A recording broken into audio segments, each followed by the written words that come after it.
నమస్తే, welcome to our channel. నేను సిరి.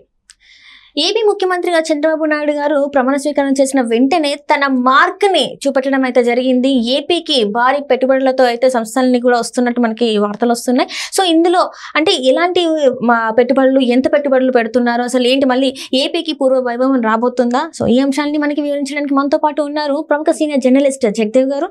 నమస్కారం సార్. నమస్తే సార్. ఇప్పుడు చంద్రబాబు నాయుడు గారు అంటేనే ఒక విజనరీ అని చెప్పేసి మనం మాట్లాడుతూ ఉంటాం. సో ఈ ఏపీలో చంద్రబాబు నాయుడు గారు ప్రమాణ స్వీకారం చేసిన వెంటనే ఏంటంటే తన బాధ్యతలు స్వీకరించిన వెంటనే భారీ పెట్టుబడులతోనైతే వస్తున్నాయి సంస్థలు అని చెప్పేసి మనకు వార్తలు వస్తున్నాయి. సో ఇలాంటి పెట్టుబడులు ఎంతవరకు, ఎంత మొత్తంలో పెట్టుబడులు పెడుతున్నారు, ఎలాంటి సంస్థలు రాబోతున్నాయి సార్?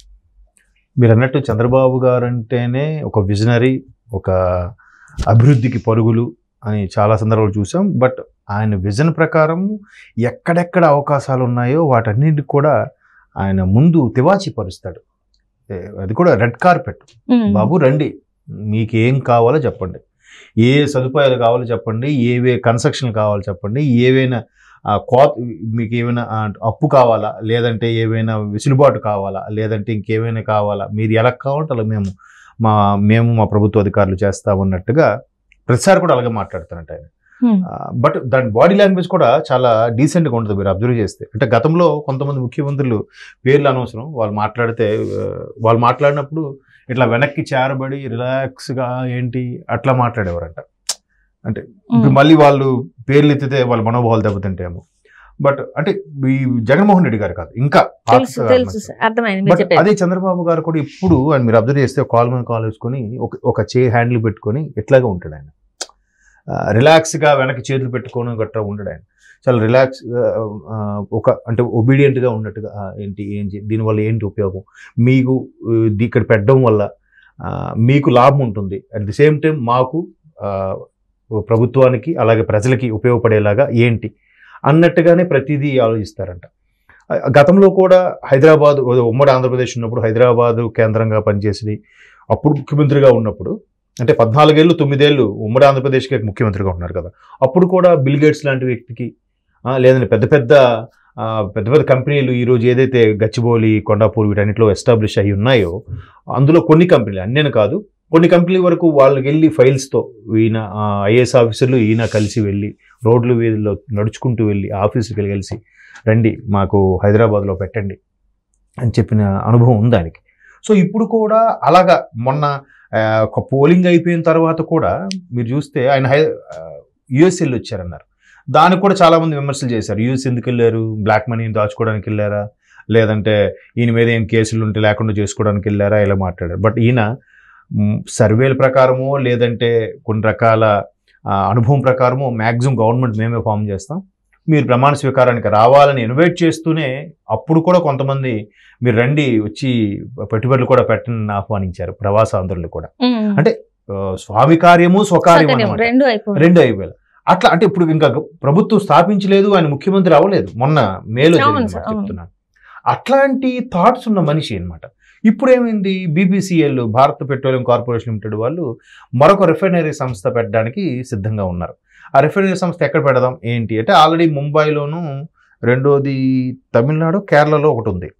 సో అంటే ఈ రిఫైనరీ సంస్థ ఏంటంటే ఆ పెట్రోలియం ప్రొడక్ట్స్ నుంచి, భూగర్భం నుంచి కానీ లోపల నుంచి తీసే పెట్రోలియం ఏదైతే ఉంటుందో ఆ పెట్రోలియంని రిఫైనరీ చేసిన తర్వాత దాంట్లోంచి మళ్ళీ సైడ్గా చాలా వస్తాయి ప్రొడక్ట్స్. కిరోసిన్ వస్తుంది, తర్వాత వ్యాజ్లైన్ వస్తుంది, ఇంకా లాస్ట్ స్టేజ్ తారు, మన రోడ్ వేస్తారు చూసారా అది కదా. సో ఫస్ట్ బాగా రిఫైన్ చేసి వచ్చేది పెట్రోలియం. పెట్రోలియం రిఫైనరీ చేయడానికి ఆ వేస్ట్ మెటీరియల్ ఎప్పటికప్పుడు ఇది అవుతున్నప్పుడు మ్యాక్సిమం సముద్ర తీర ప్రాంతాన్ని ఎంచుకుంటారు. సముద్ర తీర ప్రాంతాన్ని ఎంచుకున్నప్పుడు ఏమవుతుందంటే మిగతా వేస్ట్ అంతా కూడా సముద్ర గర్భంలో కలిపేయడానికి, మిగతా ఇంకెక్కడైనా కూడా ఆ భూభాగం అంతా ఇదవుతుంది, జనజీవనం కూడా పొల్యూషన్ అది ఇబ్బంది అవుతుందని సముద్ర తీర ప్రాంతాల వరకు మ్యాక్సిమం ఇస్తారు. బట్ మధ్యప్రదేశ్లో కూడా ఏదో ఒకటి ఇచ్చారంట, మరి వాళ్ళు దాన్ని ఎట్లాగ చెరువులు తవ్వి డంపింగ్ చేస్తున్నారో తెలియదు, కానీ మొత్తానికి అక్కడ కూడా ఒకటి ఇచ్చారంటున్నారు. సో అలా కాకుండా తీర ప్రాంతం మాకుంది, మాకు ఇస్తే బాగుంటుంది అని కూడా ఆల్రెడీ ఆ పెడతారన్న థాట్ రాకముందే ఈయన కేంద్రంలో అర్జీ పెట్టేసుకోవడం, మాకు ఇవ్వండి అని చెప్పడం, ఎన్డీఏ కూటమితో మాట్లాడడం అన్నీ అయిపోయాయి. కాకపోతే మరోవైపు మరలా గుజరాత్ ఉత్తరప్రదేశ్ వాళ్ళు కూడా పోటీ పడుతున్నారంట. సో గుజరాత్కి మళ్ళీ తీర ప్రాంతం ఉంది, బట్ ఉత్తరప్రదేశ్కి తీర ప్రాంతం లేదు. అంటే ఈ రిఫైనరీ వేస్ట్ ని కలపడానికి అంటే కంపల్సరీ అని కాదు, అది అలా ఉంటే మాకు ఆ తీర ప్రాంతం ఉంది, మాకు ఇట్లా మీరు గతంలో కూడా గత విడిపోయిన 10 ఏళ్లలో చేసింది ఏమీ లేదు, ఇప్పుడు ఈసారి ఎలాగూ మంచి కట్టుబాట్లతో మంచి నియమ నిబంధనలతోనే ఉమ్మడిగా ఎన్డీఏ కూటమిలో చేరాం కాబట్టి అది మాకే కేటాయించిందంటే మాక్సిమం కేంద్రం సుముఖంగా ఉన్నట్లు కూడా వార్తలు వస్తాయి. అంటే ఎంత మొత్తంతో ఉంటుంది సార్ ఇది? అంటే రిఫైనరీ అంటే మినిమం 1000 కోట్లలో ఉంటుందమ్మా. మేబీ 50,000 కోట్లు అవ్వచ్చు, 60,000 కోట్లు అవ్వచ్చు. ఇన్ని వేల కోట్లతో ఒక సంస్థ పెట్టినప్పుడు ఖచ్చితంగా ఉపాధి అవకాశాలు కూడా పెరుగుతాయి. ఎప్పుడైనా సరే దాని మీద ఇప్పుడు అదొక్కటనే కాదు, ప్రత్యక్షంగా పరోక్షంగా కూడా ఇదవుతుంది. ఎట్లా అంటే ఇప్పుడు చిన్న ఎగ్జాంపుల్, లూలు మాల్ ఉంది.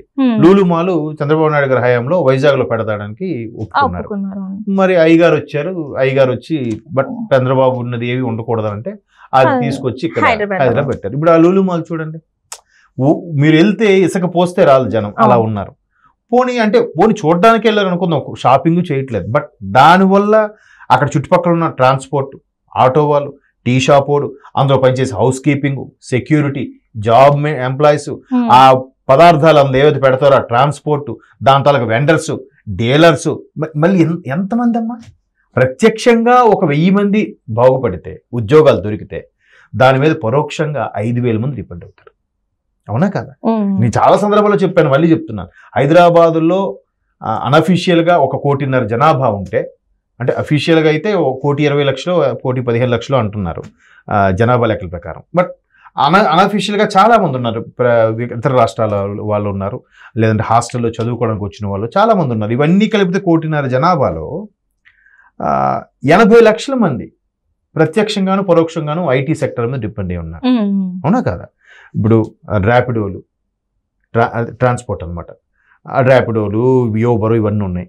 అక్కడ ముందు టీ షాపు, తర్వాత టీ షాప్కి అవసరమైన పాలు ప్యాకెట్లు, అంటే అదొక మళ్ళీ పాల ఫ్యాక్టరీ కూడా ఉపయోగపడుతుంది కదా. ఆ తర్వాత టీ పొడికి సంబంధించినవి, ఆ గూడ్స్, సెక్యూరిటీ ఒక సెపరేట్గా వాళ్ళు రిక్రూట్మెంట్ ఏజెన్సీ కూడా నడిపించుకుంటున్నారు, సెక్యూరిటీ పెట్టేవాళ్ళు.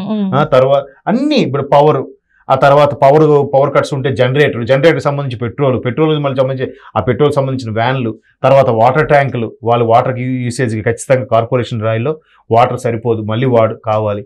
అది ప్రభుత్వం కూడా ఉపయోగం, పన్నుల రూపంలో ప్రభుత్వం బాగుపడుతుంది, ప్రజలు బాగుపడుతున్నారు. అక్కడ పెట్టిన ఫుడ్ కోర్ట్లు, మధ్యాహ్నం లంచ్ పథకాలు, ప్యాంట్రీ రూములు, ఎన్ని ఉపాధి అవకాశాలు చూడండి కదా. అలాగే ఒక 50,000 కోట్లతో ఆ బీపీసీఎల్ రిఫైనరీ కానీ ఇప్పుడు స్టార్ట్ చేస్తే ఫస్ట్ దాన్ని ఎస్టాబ్లిష్ చేయడానికే వేలో ఉన్న చాలా మంది బాగుపడతారు. ఇప్పుడు విజయవాడ ఎయిర్పోర్ట్లో దిగుతాడు ఒక ఆఫీసరు, దిగిన వెంటనే బాబు రిఫైనరీకి, లేదంటే అక్కడ కృష్ణా జిల్లా తీర ప్రాంతంలో ఎక్కడో, లేదా వైజాగ్ తీరం ఎక్కడ పెట్టినా కూడా ఎయిర్పోర్ట్ దిగ్గానే ఒక క్యాబ్ కూడా మరి బాగుపడుతున్నట్టేగా. అవునా కదా? అంటే ప్రతిదీ మనీ టర్న్ ఓవర్ ట్రాన్సాక్షన్ అవుతుంటే అప్పుడు డెవలప్మెంట్ అనేది కనిపిస్తుంది. ఆ డెవలప్మెంట్తో అప్పుడు జనాలు కూడా ఆశగా ఈ నిరుద్యోగ భృతి, ఆ భృతి, ఈ సంక్షేమ అవేం చూడరు. ప్రజలందరూ కోరుకునేది ఇప్పుడు కూడా ఫస్ట్ ప్రయారిటీ ఉచిత విద్య, ఉచిత వైద్యం. ఈ 2 ఎక్కువ కోరుకుంటారమ్మా. మిగతావన్నీ తర్వాత ప్రయారిటీలు. ఇప్పుడు వికలాంగులకి, వృద్ధులకి, వాళ్ళ వరకు ఓకే, మిగతావన్నీ అనవసరమైనవి. అవునా కదా? అట్లాగా వచ్చాడంటే ఆయన మార్కు చూపించుకుంటాడు. ఆయన చూపించుకుని ఏంటి ఇప్పుడు ఆల్రెడీ చెప్తున్నాను కదా, ఆల్రెడీ ఖాళీ ప్రదేశంలోంచి బిల్డింగ్ కట్టాలంటే చక్కగా డే 1 నుంచి ఇలా ప్లాన్ చేసి కట్టుకోవచ్చు. కానీ ఉన్న బిల్డింగ్ కొంతవరకు కట్టిన దాన్ని కూలదోస్తారు, దాన్ని మళ్ళీ సెటరేట్ చేసి దాని మీద కట్టాలి. ఇప్పుడు అది ఆయన పని.